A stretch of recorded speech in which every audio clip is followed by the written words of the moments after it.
Welcome to Waking Up with AI, a podcast from Paul Weiss, featuring your hosts Katherine Forrest and Anna Gressel. The only update you need on AI policy, law, and governance starts now. So hello, everyone, and welcome to today's episode of Waking Up with AI, a Paul Weiss podcast. I'm Katherine Forrest, and you're going to have to put up with me solo today because Anna is off on more of her AI adventures in far-flung places around the world doing incredibly interesting things that she's going to come and tell us all about next week. But in the meantime, she did the last episode solo, and I'm doing this one solo. We don't mean to make it a solo podcast. It's just the way it's worked out. We like our banter. What we're going to do today, and I'm going to take all the fun so that Anna, who also is very interested in this topic, is just going to have to listen to this podcast. So Anna, if you're listening to this podcast, I just want to say I got to DeepSeek first because that's what today's episode is going to be about. It's going to be about DeepSeek and the models that it's recently released, in particular the R1 model, although it's also released a couple of other models in the last month. The V3 is another one, and we'll talk about that. And the reason that we're going to be talking about DeepSeek is because everybody's talking about DeepSeek. And so while I don't want to just jump on the bandwagon of what everybody else is talking about, it is actually newsworthy. And that's why we've got so many commentators and so many news articles talking about DeepSeek. So I want to add my voice to theirs and for this audience, give you sort of an overview of what's happening in our one model world, this DeepSeek world that has got everybody's attention. So it's worth saying that I'm recording this particular episode on January 31st, 2025. And the reason I say that is, as you folks know, it'll be released after that, and there might be interesting new developments between today, January 31st, and even next week when this is finally released, because the R1 model and the DeepSeek novelty is now getting so much attention and so many people that are really digging into the code that there might be even more developments. And so just bear with me and take this as an overview. All right, so one starting point for this discussion about DeepSeek is that Marc Andreessen, who's a tech investor, called the DeepSeek release of the R1 model and of the related models as AI's Sputnik moment. And what he meant by that, my interpretation of what he meant by that, for those of you who may not recall Sputnik in person, and I don't because I was not yet born, but learned about it in history class, is there was a moment in American history when there was a realization that the Russians were actually ahead of, or at least appeared to be ahead of, the Americans in terms of the space race. So Americans had, in the 50s, believed that our space programs were chugging along and that we were ahead of Russians in all things technical and military and space related. And then in 1957, the Russians actually successfully launched a satellite into space. And that satellite, Sputnik, was able to transmit back to Earth. And this was ahead of the Americans. And so it was a real wake-up call.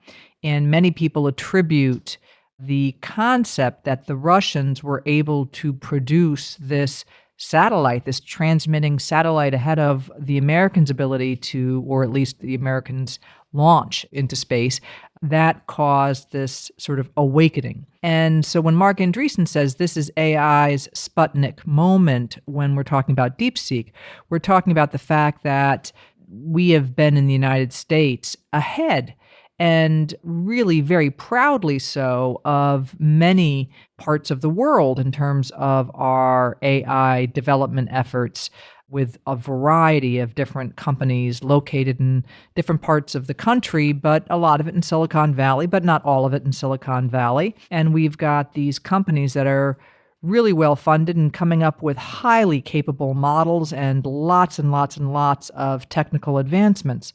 But we now have DeepSeek. And by the way, there are other companies in the world as well. It's not just, DeepSeek is not the only non-US company, but this is the one that's making the big splash because of the capabilities and some of the things that we'll talk about today. But what we've got is this company, it's a Chinese company that has released an open source series of models. And remember, there's a difference between open source and closed models. Open source models like the Meta Llama herd of models are open source.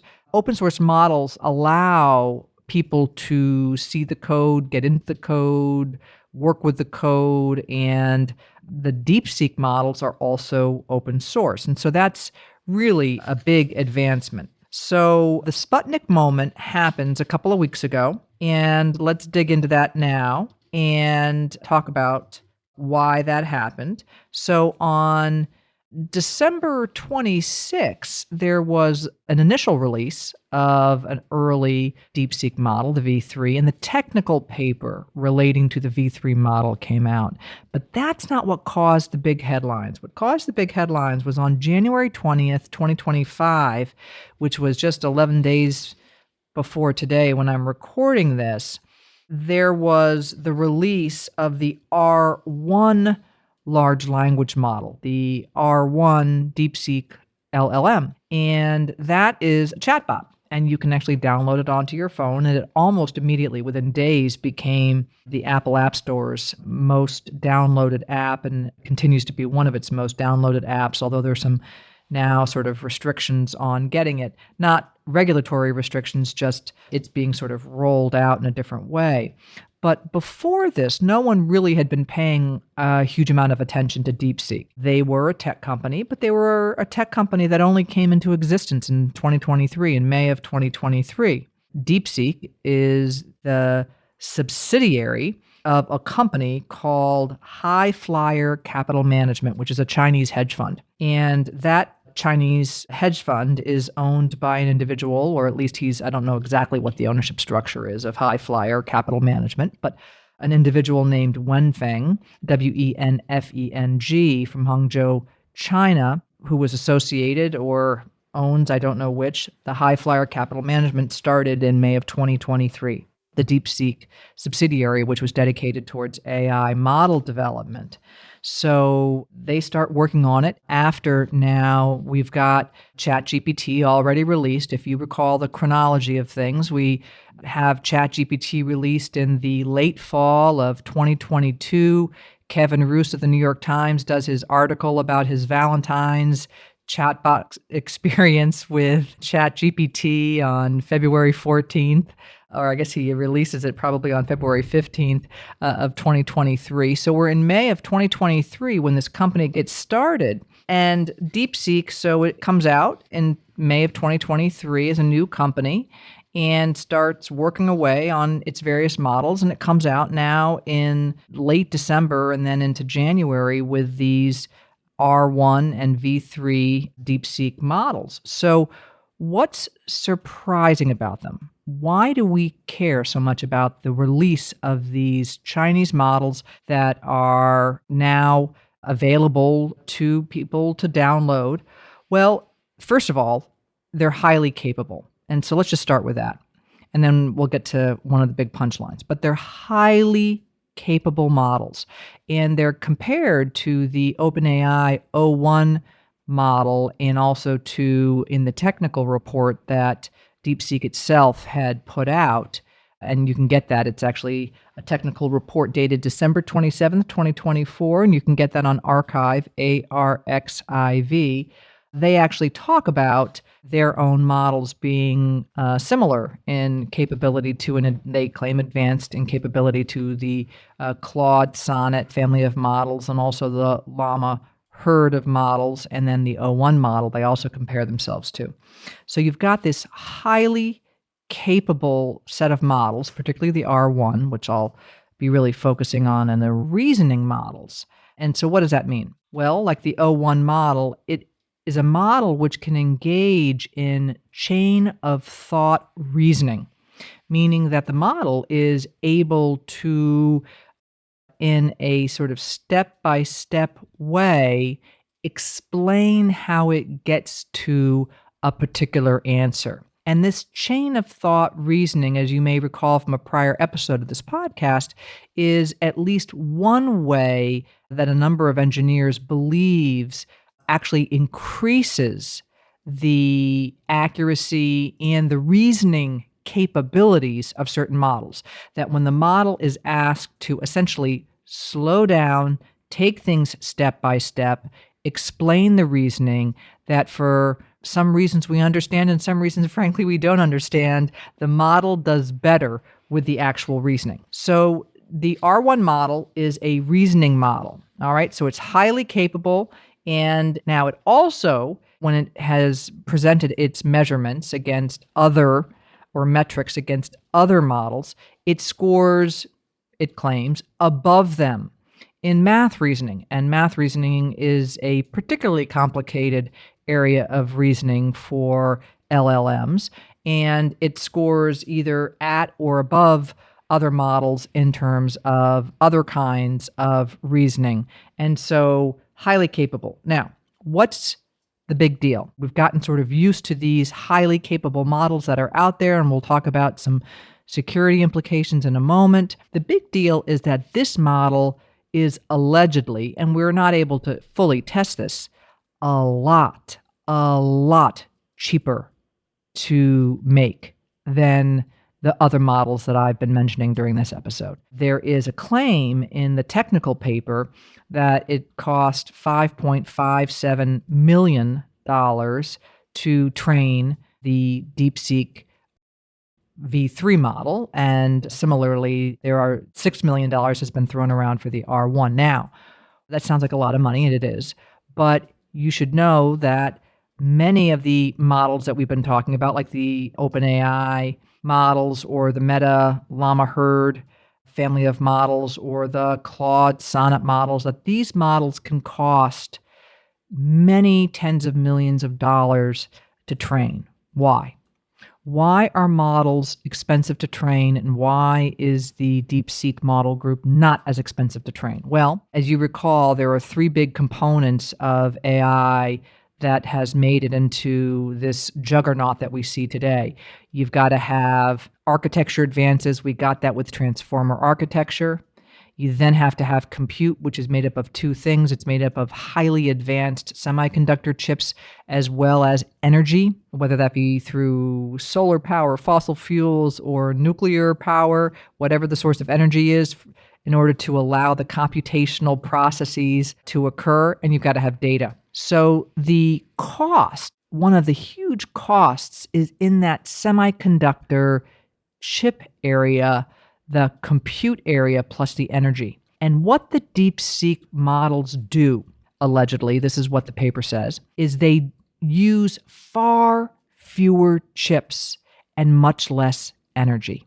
And this combination, in terms of how it does that and why it's able to nonetheless be so highly capable, that's the magic sauce. So what we've got is a situation where previously the world had come to expect that NVIDIA, Intel, many of the chip makers, and there are many different chip makers, but NVIDIA is certainly one that is very, very entrenched in the AI area, that their stock price would continue to go up and up and up because the need and the appetite for chips would continue to increase. Now, DeepSeek sort of throws a monkey wrench into that. And again, we don't exactly know, because people are still looking at these models, where the facts will really sort of sort themselves out. But it does look like DeepSeek is using fewer chips and also using less compute. And there are going to be two papers that I'm going to refer you to for the technical aspects as to why architecturally, because I don't want to go into all of it. I'll go into a little of it, but I won't bore you with all of it, why they're able to do this cheaply. One paper is actually this technical report that I keep talking about, which is the DeepSeek V3 technical report that came out on December 27th, 2024. But there's another paper that came out on January 25th, 2025, and that had several Apple researchers and an MIT researcher, the two authors who are Abner, Abnar, and Shah, Shah. And this article is called Parameters versus Flops, scaling laws for optimal sparsity for mixture of expert language models. And so that is also available on arXiv. And I would recommend both of those papers to you. So what the papers suggest, to focus on the DeepSeek technical paper itself, because it's its own explanatory paper, the Apple and MIT paper actually talks about similar concepts and explains them in additional ways, is that they've been able to achieve efficiency in their model by taking the transformer architecture, which is the architecture that we're familiar with the ChatGPT model, the O1 model, the meta models. These are that we've been talking about on prior episodes, are all part of the transformer set of architectures, where you've got data that's broken into tokens that then gets ingested into the model. The model then analyzes the tokens of data and creates different relationships between different data. And so that's all happening within the neural network.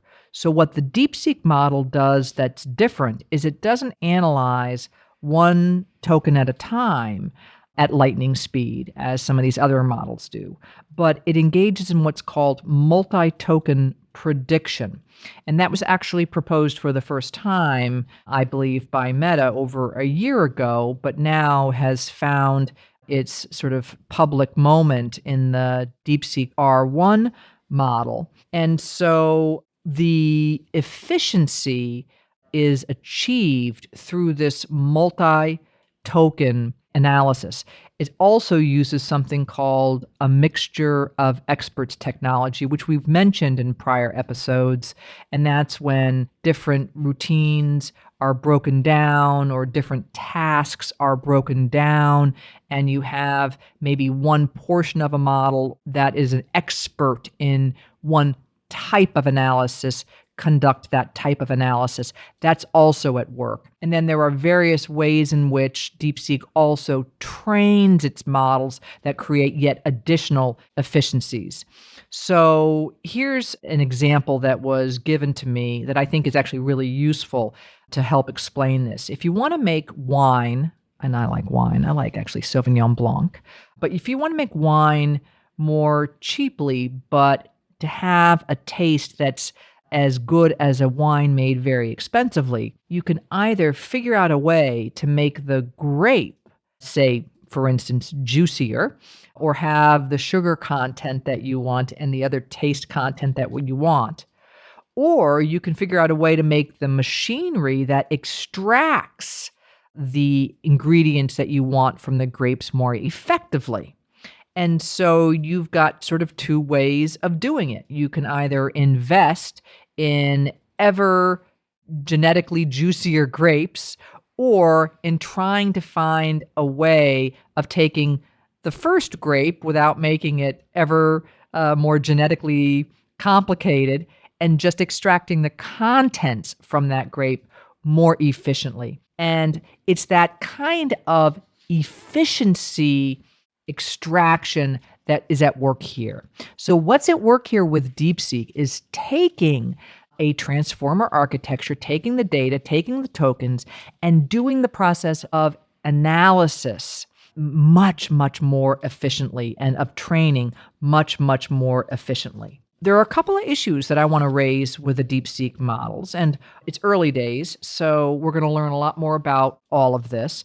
But we do know that there are certain ways in which the content that the DeepSeek model will produce in response to a query can actually end up having some differences in the major and most popular US models.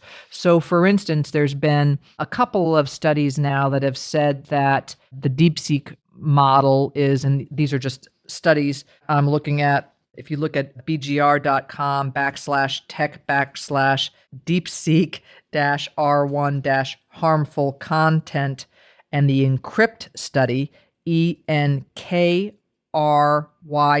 study, you'll see what I'm talking about.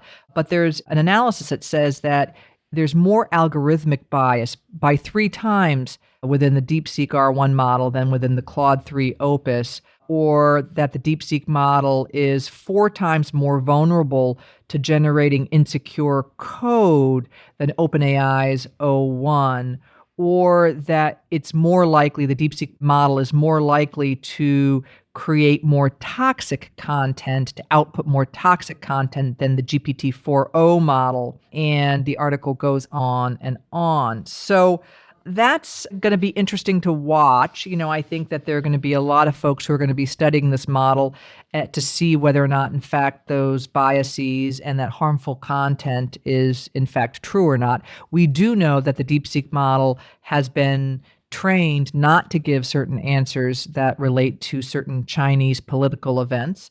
But, all models, frankly, are often trained to stay away from certain kinds of content. In the US, a lot of it's the harmful content, the biased content, certain kinds of CSAM content, things like that. Those are rather routine. So one of the other things before I end on my monologue about DeepSeek is that we're going to be now watching and seeing what happens in the United States as we have the Trump administration that's declared a desire to be dominant in AI, but yet now we've got this DeepSeek series of models that have come out.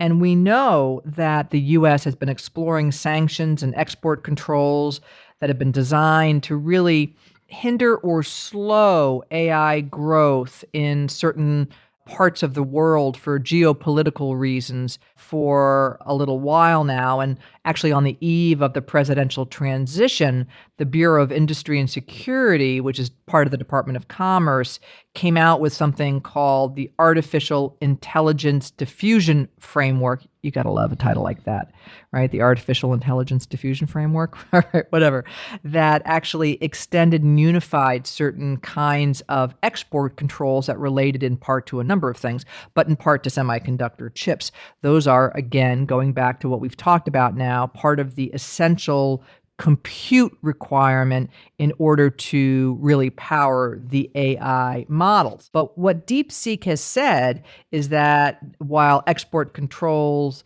have been a problem for it, the company had actually already acquired thousands of state-of-the-art GPUs, which, as we know, is you can use that term interchangeably with chips, before some of these controls were put into place. But we're going to be watching what the United States might do next. Now, one last piece, I think I said the last piece was the last piece, but this is actually the last piece, which is that we also know that the user queries and user data for the DeepSeek models are stored in China. And so there's going to be a number of questions about some various kinds of national security implications for the DeepSeek models and what's being put into them and how they're being used, whether or not there's something in the code that could carry interesting spyware or payloads. All of that will be looked at, and you'll be reading an awful lot about it. What this does say is that the United States needs to double down if it wants to maintain or regain, depending upon your view of the DeepSeek models, its lead in terms of AI models, and that what is happening with the DeepSeek models is at the very least suggesting very significant engineering and architectural advances, different ways of training, and potentially a significant, very significant cost difference and some benefits that can then be used by companies all over the world to make AI models that are less expensive as well as being highly capable. So that's my DeepSeek monologue for now. Like many things, we're going to come back to these things. And that's it for today. Next week, we hope to have Anna back and telling us all about her travels. Actually, she'll probably be recording from her travels, wherever they may have taken her. Maybe she'll click her ruby slippers together and say, "There's no place like home," and come on home, Anna. And so we can do our banter again. But in the meantime, thanks for joining us today. Please make sure to like and share the podcast, and we'll talk to you next week. Thanks for listening to Waking Up with AI. Be sure to subscribe in your favorite podcast app to stay up to date on the latest in AI policy, law, and governance. For more information on Paul Weiss, go to our website at www.paulweiss.com. This podcast is not intended to provide legal advice, and no legal or business decision should be based on its content. Past results are no guarantee of future outcomes.